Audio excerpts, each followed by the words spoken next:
ഒരിക്കലും നമ്മൾ ആവശ്യത്തിൽ കൂടുതൽ വീഡിയോസ് ഒക്കെ കണ്ട് ഇനി അങ്ങോട്ട് ഒരു പാസീവ് മോഡ് ഓഫ് ലേണിംഗിലോട്ട് നമ്മൾ പോകരുത്. നീറ്റ് എന്ന് പറയുന്നത് ഒരു മെമ്മറി ഗെയിം എന്നതിനേക്കാൾ നീറ്റ് എന്ന് പറയുന്നത് എന്താണ്, ഒരു പ്രാക്ടീസ് ഗെയിമാണ്.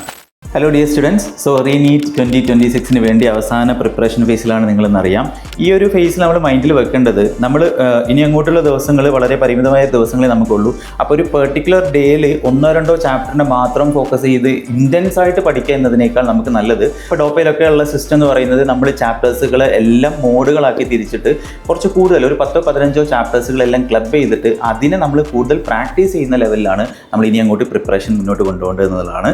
ഇൻറ്റൻസ് ആയിട്ട് 1-2 ചാപ്റ്റേഴ്സ് മാത്രം ഫോക്കസ് ചെയ്തിരിക്കുകയാണെങ്കിൽ നമുക്കൊരു ഫോമോ കയറി വരാൻ സാധ്യതയുണ്ട്. എന്താണ് ഈ form of fear of missing out, നമ്മൾ ഏതെങ്കിലുമൊക്കെ ടോപ്പിക്ക് മിസ്സാവും എന്നുള്ള ഒരു പേടിയൊക്കെ നമുക്ക് മൈൻഡിൽ വരാൻ സാധ്യതയുണ്ട്. അപ്പോൾ ഏറ്റവും നല്ലത് നമ്മൾ പ്രാക്ടീസിൻ്റെ അതായത് നമ്പർ ഓഫ് ക്വസ്റ്റ്യൻസ് കൂടുതൽ പ്രാക്ടീസ് ചെയ്യുക.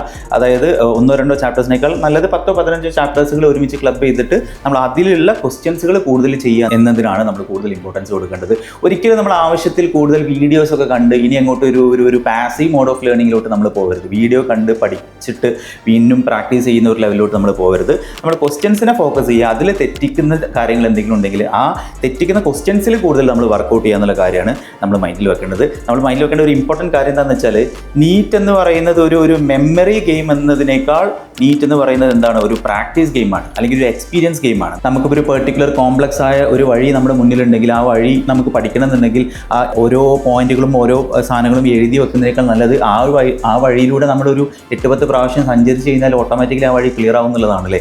അതുപോലെ തന്നെയാണ് നീറ്റിന് വേണ്ടി പ്രിപ്പയർ ചെയ്യുന്ന സമയത്ത് നമ്മൾ ഒരുപാട് ക്വസ്റ്റ്യൻസ് പ്രാക്ടീസ് ചെയ്യുക. അപ്പോൾ ഓട്ടോമാറ്റിക്കലി അതിലുള്ള കൺസെപ്റ്റുകൾ നമ്മുടെ തലയിൽ വന്ന് കയറുന്നതാണ്. സോ നിങ്ങൾ പ്രിപ്പറേഷൻ ഉഷാറാക്കുക. All the best.